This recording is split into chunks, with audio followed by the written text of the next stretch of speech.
All right, guys, let's talk about the 5 things that you should never tell anyone. I know we all like to be upfront, we like to be honest with everyone, and I'm not saying to lie or anything else like that. But if you tell people these 5 things, you might very well wish that you never did. I know this is a tough one. It's going to go against some of the conventional wisdom out there, and it's probably going to go generational as well, because obviously different generations have different feelings about these sort of things.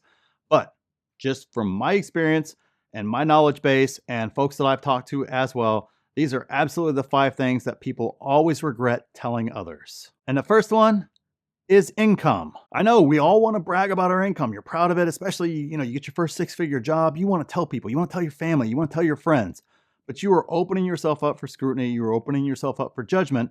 And more importantly, it opens you up for a lot of things the further up the scale you move. People assume, well, why aren't you picking up the dinner tab? You make more money than me. Why are you not picking up? So now a friendly deal where we all kind of pay our own way, or maybe I pay one time, you pay one time. All of a sudden somebody finds out you make 6 figures, plus, and they don't. Now they're going to start expecting you to pick up the tab. It can create some tension there. I've seen friendships blow up simply based upon the fact somebody else figured out that somebody else made a lot more money. And then they were like, hey, why are you making me pay for drinks all the time? Why am I splitting the tab with you? You can afford it. You don't need this. I'm paycheck to paycheck. You don't need to afford this. And it creates these weird divisions like that where there's no problems before. And then all of a sudden somebody understands your income level. And all of a sudden it changes the dynamic of a relationship. And of course, for me, especially, it's kind of like, hey, it also changes your dynamic around folks. Folks all of a sudden start thinking, oh, you make a lot of money. Oh, well, that must mean you got a lot of jewelry, right? Or maybe you got nice cars, or maybe you got a fancy house, or there's all kinds of judgments that come along with that, not including the scammers and everybody else who always seem to come around the more and more they figure out you have money, right? It's pretty hard to rob a guy like me when I don't have anything. Are you going to steal my Rolex? I don't have a Rolex. I don't have a watch, period. I don't have fancy clothes. I don't have accessories. I don't have I don't know, guys are starting to wear these little bag things now. I don't know what the heck they are, but I just know they're freaking expensive and I got no use for it. But you become a target when you start presenting yourself that way. And obviously when you start disclosing your income to everyone, that can create problems both in personal relationships and outside of those as well. Number 2 is past mistakes. Now I'm going to caveat this one with saying, if you're using it to help somebody out and illustrate how they can overcome something, that makes perfect sense to me. But if you're going to put past mistakes out there, you have to be willing to understand and be willing to accept the fact that folks are going to judge you based upon that. Folks are going to think you might still be that individual despite the fact you did something stupid when you were 18 years old and you were just a kid. It might very well hinder your ability to get a job later on or something else of that nature, right? We see it all the time. People post something when they're 14 years old on Twitter, back in the day, and all of a sudden it comes up 10 years later in a job interview, and it was something stupid. It was childish. I'm sure we all said stupid stuff when we were 14, but now it cost them that job. Or it cost them a lot more than that, the reputation, something else of that nature. We all have mistakes. We all have the quote unquote skeletons in the closet. We all have things that we aren't proud of. But be prepared whenever you put that, and I'm not telling you to like hide stuff from your spouse or something of that nature. But in general, whenever we're just dealing with folks day in and day out, professionally and personally, be prepared for the potential backlash and the potential problems that come from that, and tread that needle very, very carefully, even with family, because family is notorious for coming back and using that stuff against you later on in life, and you don't want to be in that position at all. Number 3, that you own your own business. Hey, you want to know the quickest way to have everybody asking for you a job? Tell them you got a thriving business.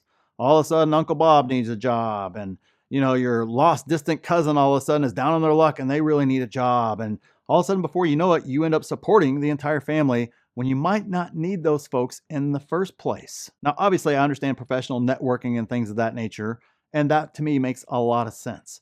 But I'm talking more about just bragging about the fact that you have your own business and that's thriving and that things are going very, very well for you, because inevitably, folks come out of the woodwork wanting something from you, whether it's to donate, whether it's to do business with you, right?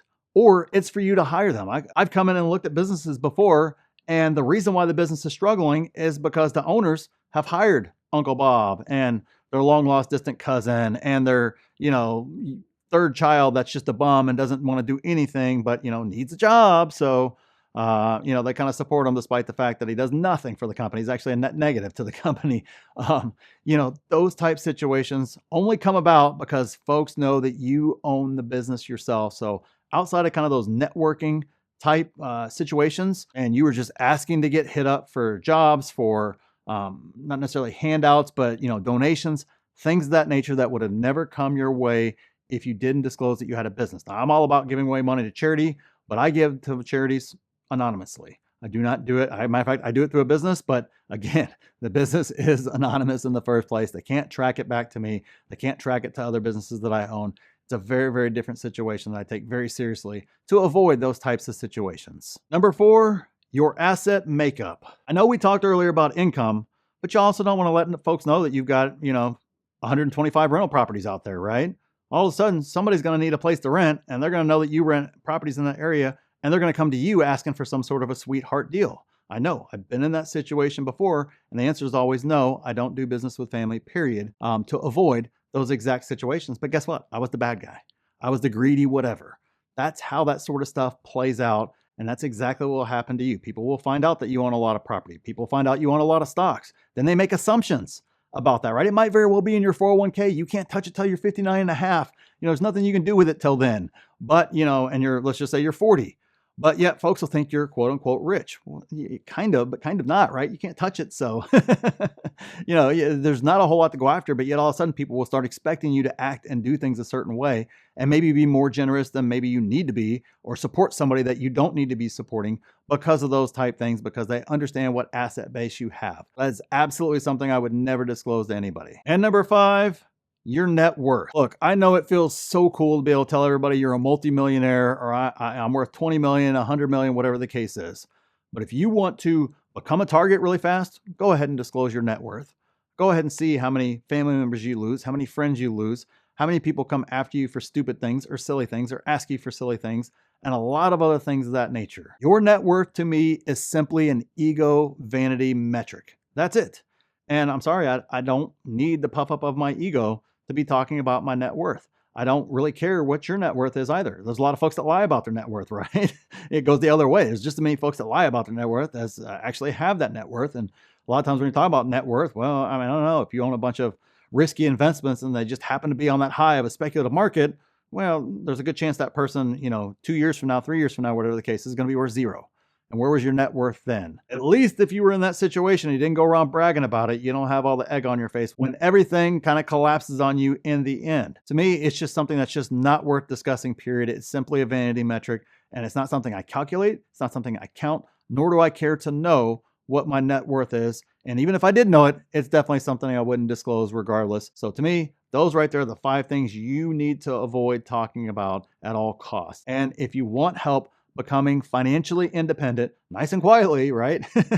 Check out the pinned comment down there for the blacklist, where we'll take you from zero to hero on as little as $300,000 and as quickly as 1 year with a complete step-by-step program. We lay everything out for you. We got experts in there to help you. Check it out. It's the pinned comment. So thanks for watching, and we'll see you in the next video.